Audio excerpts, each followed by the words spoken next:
копилкадан 2000 теңге салып қойғансың ба не? Мына сенің копилкаң ба? Байсың ғой, берші маған ақша берші.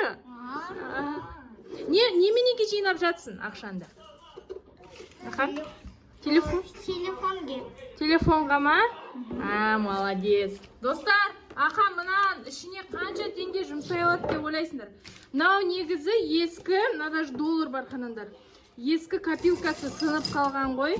Соңған енді қайтып ол жаңа копилка алып берген біз. Коплю на мечту дейді. Ақанның ойынша ол телефон. Қанша мынан ішінде қанша сият деп ойлайсыңдар? Сендерде копилка бар ма жоқ па, тоже комментария жазып кетіңдер.